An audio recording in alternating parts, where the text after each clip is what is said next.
경상도라는 이름의 절반은 사실 한 도시의 이름이었습니다. 그런데 그 도시가 지금 전국에서 가장 먼저 지도에서 지워지고 있습니다. 한때 인구 26만, 경상 가명이 자리했던 경북 최대의 도시. 경상도라는 이름의 상이 바로 이 도시, 상주에서 왔습니다. 그런데 2025년 12월 이 도시의 인구는 9만 명 선마저 무너졌습니다. 8만 9,888명. 한 해에 태어나는 아기는 300명대, 같은 해 세상을 떠나는 분은 1,400명대입니다. 사망이 출생의 4배가 넘습니다. 도대체 무엇이 경상도의 뿌리였던 이 도시를 60년 만에 3분의 1로 무너뜨렸을까요?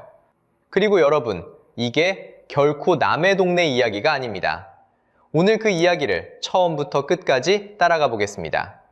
본격적인 이야기에 들어가기 전에 채널 구독과 좋아요 한번 눌러주시면 지방도시의 진짜 현실을 끝까지 추적하는 데 큰 힘이 됩니다. 알림 설정까지 해두시면 다음 이야기를 가장 먼저 받아보실 수 있습니다. 여러분은 경상도라는 이름이 어디서 왔는지 아십니까? 경주의 경, 그리고 상주의 상. 두 도시의 앞글자를 따서 만든 이름입니다. 우리가 평생 불러온 경상도라는 이름, 그 절반이 바로 이 도시 상주에서 왔습니다. 그런데 상주라는 이름, 낯설게 느껴지는 분이 많을 겁니다. 지금은 인구 9만이 채 안 되는 작은 시입니다. 거기가 그렇게 대단한 곳이었냐고요? 이름값을 한 도시가 맞느냐고요? 대단한 정도가 아니었습니다. 상주의 뿌리는 멀리 부족국가, 사벌국까지 거슬러 올라갑니다. 통일신라 시절엔 전국을 9으로 나눈 구주 가운데 하나가 상주였습니다. 나라 전체를 9덩어리로 쪼갰을 때 그 한 축이 상주였다는 뜻입니다. 고려시대에도 마찬가지였습니다. 전국 12개의 거점 도시, 12목 중 하나로 꼽혔습니다. 지금으로 치면 광역시급 이상이었습니다. 1000년 넘게 한 번도 변두리였던 적이 없는 도시, 그게 상주였습니다. 진짜 무게는 조선시대에 실립니다. 조선 전기, 경상도 전체를 다스리는 가명이 바로 이 상주에 있었습니다. 가명은 오늘날의 도청입니다. 경상도라는 거대한 땅의 으뜸도시, 수부가 상주였다는 뜻입니다. 지금으로 치면 경상도의 도청 소재지, 오늘날의 대구나 창원 같은 자리에 상주가 앉아 있었습니다. 이름의 절반을 내어주고 도청까지 품었던 도시. 한 지역의 행정과 권력이 모두 이 도시로 모여들었습니다. 사람도, 돈도, 권세도 상주를 거쳐 흘렀습니다. 권력만 있었던 게 아닙니다. 상주는 300의 고장으로 불렸습니다. 흰것 3가지, 쌀과 곶감과 명주를 말합니다. 너른 낙동강 평야에서 쏟아진 쌀, 누에고치에서 뽑아낸 흰 명주실, 그리고 곶감. 이 곶감이 보통이 아닙니다. 지금도 상주는 전국 곶감의 60% 이상을 만들어냅니다. 우리가 먹는 곶감 10개 중 6개가 이 도시에서 나옵니다. 그것도 과거가 아니라 지금 이야기입니다. 쌀과 명주, 곶감, 3가지 흰 것이 한 도시에서 전국으로 퍼져나갔습니다. 농업으로 따지면 늘 전국 최고 수준을 자랑했습니다. 상주가 풍요로우면 경상도가 배불렀다는 말이 괜한 소리가 아니었습니다. 권력과 풍요를 한 손에 쥐었던 도시. 사람이 모여드는 건 당연했습니다. 1960년대 후반 상주의 인구는 26만 명을 넘어섰습니다. 지금 인구의 3배에 가까운 숫자입니다. 경상북도 서부에서 가장 큰 도시였습니다. 거리엔 사람이 넘쳤고 장이 서면 발 디딜 틈이 없었습니다. 이름이 곧 권력이고 권력이 곧 사람을 부르던 시절. 상주는 분명 그런 도시였습니다. 그런데 이렇게 잘 나가던 도시가 어쩌다 전국에서 가장 먼저 무너지게 됐을까요? 놀랍게도 그 첫 번째 균열은 무려 400년 전에 시작됐습니다. 첫 균열은 정말 400년 전에 시작됐습니다. 때는 1601년 임진왜란이 막 끝난 직후였습니다. 나라 전체가 전쟁의 상처를 추스르던 시기입니다. 그 혼란 속에서 경상도의 행정을 총괄하던 경상가명이 상주를 떠납니다. 행선지는 대구였습니다. 가명은 오늘날로 치면 도청입니다. 한 도을 모든 행정과 권력이 모이는 곳이었습니다. 그 도청이 상주에 있었습니다. 상주가 괜히 경상도의 수부로 불린 게 아니었습니다. 그런 가명이 빠져나간다는 건 도시의 심장이 옮겨가는 일이었습니다. 관청이 가면 사람이 따라갑니다. 사람이 가면 시장도, 돈도 따라갑니다. 그날부터 상주는 이름만 숲으로 남았습니다. 권력은 대구로 옮겨갔고 사람은 권력을 따라 움직였습니다. 경상도의 절반을 차지하던 도시가 처음으로 한 발 밀려난 순간이었습니다. 하지만 이건 시작에 불과했습니다. 두 번째 근열은 훨씬 더 결정적이었습니다. 1960년대 나라가 산업화로 달려가던 시절입니다. 모든 것의 중심에는 길이 있었습니다. 바로 경부고속도로입니다. 그런데 이 길이 상주를 비껴갔습니다. 고속도로는 추풍령을 넘는 노선으로 결정됐고 상주는 그 개발축에서 빠집니다. 그게 무슨 큰일이냐고 물으실 수 있습니다. 하지만 고속도로가 비껴간다는 건 그 시대엔 혈관이 끊기는 것과 같았습니다. 산업화 시대의 도시는 길을 따라 자랐기 때문입니다. 길이 닿는 곳에 공장이 섰습니다. 공장이 서는 곳에 일자리가 생겼습니다. 일자리가 있는 곳으로 사람이 모였습니다. 도시는 그렇게 커지는 거였습니다. 그런데 상주에는 그 길이 없었습니다. 그래서 1960년대 중반부터 사람들이 도시를 떠나기 시작합니다. 일자리를 찾아 도시는 조용히 비어갔습니다. 26만이 넘던 인구가 흔들리기 시작한 게 바로 이때였습니다. 그리고 여기에 마지막 근열이 더해집니다. 사람이 빠져나가던 바로 그 시기, 상주에서 멀지 않은 곳에 새로운 도시가 떠오릅니다. 신읍 공업도시 구미였습니다. 산업화의 물결을 정면으로 올라탄 도시였습니다. 구미는 상주가 갖지 못한 걸 모두 가졌습니다. 고속도로를 끼고 거대한 산업단지를 품으며 빠르게 커졌습니다. 공장이 들어서자 전국에서 사람이 몰렸습니다. 젊은 인구가 구미로 향했습니다. 그리고 구미는 그동안 상주가 쥐고 있던 자리, 경북 서부의 중심이라는 자리를 가져갑니다. 한쪽이 채워지는 만큼 다른 한쪽은 비어갔습니다. 여기서 한 가지 잔인한 사실을 짚고 가야 합니다. 두 도시는 같은 출발선에 서 있지 않았습니다. 한쪽엔 고속도로가 지나갔고 한쪽은 비껴갔습니다. 한쪽엔 산업단지가 들어섰고 한쪽엔 들어서지 못했습니다. 상주의 철길마저 그랬습니다. 경북선은 단선의 선형도 좋지 않았습니다. 빠르게도 많이도 실어 나르지 못했습니다. 길도 철도도 어느 쪽도 상주의 편이 아니었습니다. 그래서 같은 경북의 도시였지만 운명은 정반대로 갈렸습니다. 구미는 올라갔고 상주는 내려갔습니다. 누가 더 게을러서도 더 부지런해서도 아니었습니다. 사람이 모자라서도 땅이 좁아서도 아니었습니다. 그저 길이 어디로 나느냐 단 하나의 결정이 두 도시의 60년을 갈라놓았습니다. 한쪽은 산업의 도시로, 한쪽은 떠나는 도시로 말입니다. 도청을 잃고 길을 잃고 중심마저 잃었습니다. 균열은 그렇게 3번 찾아왔습니다. 영광의 도시가 무너지는 데는 분명한 이유가 있었던 겁니다. 여기까진 과거의 이야기였습니다. 그런데 지금 2025년 상주에서 벌어지는 일은 그 수준이 아니었습니다. 숫자가 모든 걸 말해줍니다. 한때 26만 명이 살던 도시였습니다. 경북 서부에서 가장 큰 도시였습니다. 지금 그 절반의 절반도 남지 않았습니다.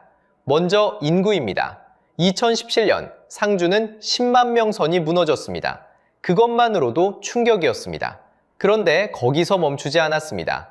2025년 12월 상주 인구는 89,888명으로 내려앉았습니다. 9만 명 선마저 무너진 것입니다.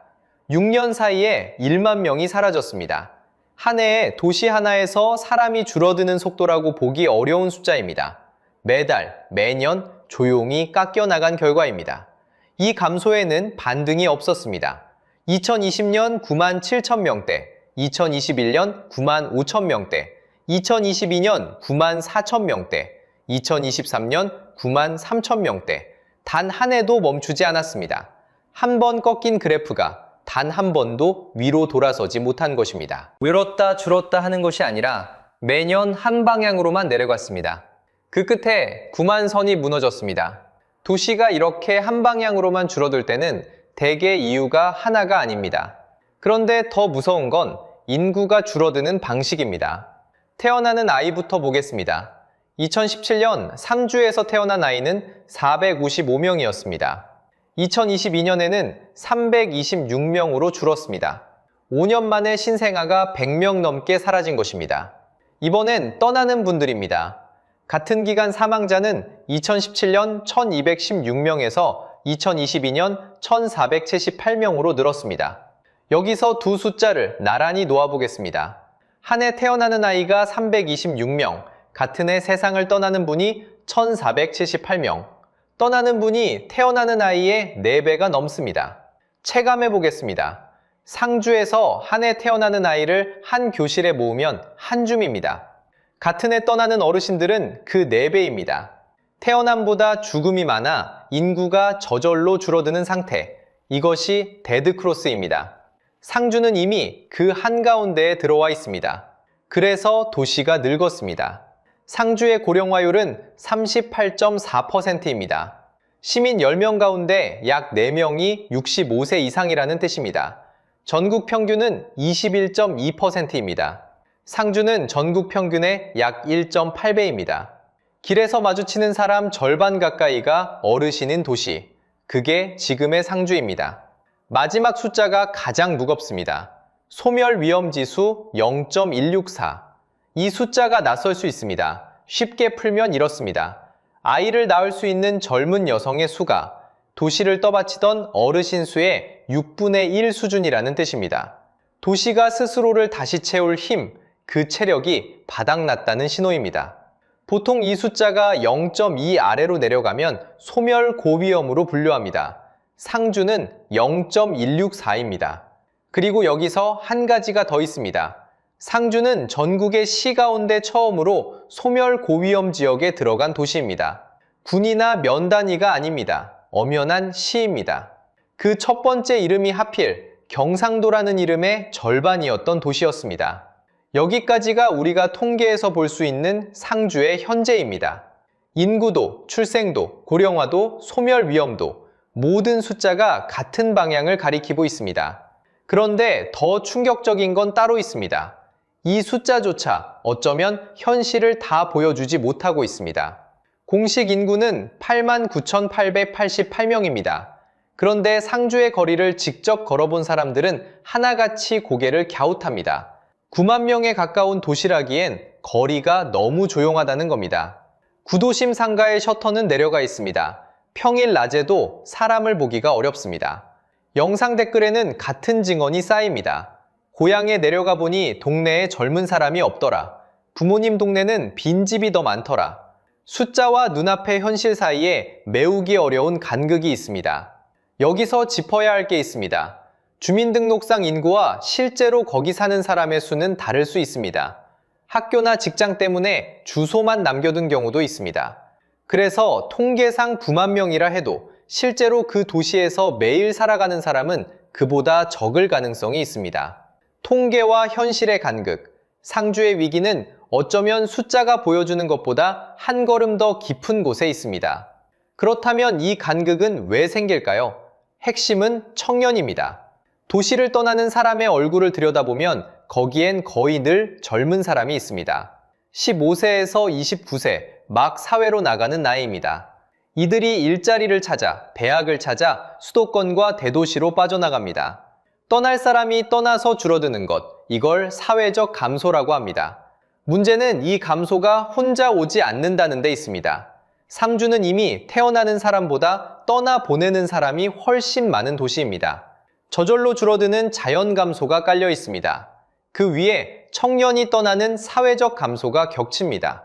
두 흐름이 같은 방향으로 포개지면 인구는 단순히 주는 게 아니라 가속도가 붙어 빠져나갑니다. 젊은 사람이 떠나니 아이도 덜 태어나고, 아이가 덜 태어나니 도시는 더 늙어갑니다.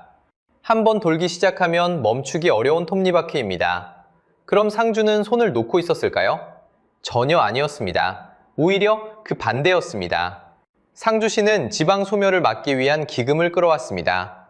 2022년부터 2026년까지 그 규모가 466억 원에 이릅니다. 이 돈으로 무려 12개의 사업이 돌아가고 있습니다. 청년이 머물 집을 짓고, 청년이 모일 공간을 만들고, 외국인 인재를 불러오고, 도시에 살아볼 기회를 주는 사업까지. 2024년 5월에는 인구 문제만 전담하는 인구정책실이라는 조직까지 새로 만들었습니다. 그뿐이 아닙니다. 상주로 이사 오면 전입 장려금을 줍니다. 결혼하면 결혼 장려금을 줍니다. 전학 오는 학생에게는 기숙사비까지 지원합니다. 사람을 붙잡기 위해 쓸 수 있는 카드를 거의 다 꺼낸 셈입니다.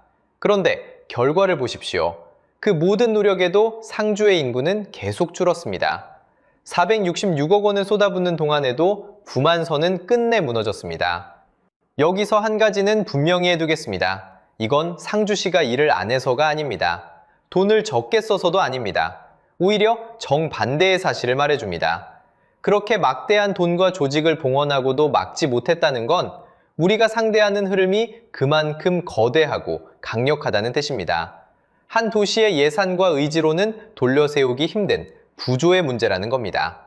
돈으로도 못 막는 흐름, 상주가 우리에게 진짜로 보여주는 건 어쩌면 이 한 문장일지도 모릅니다.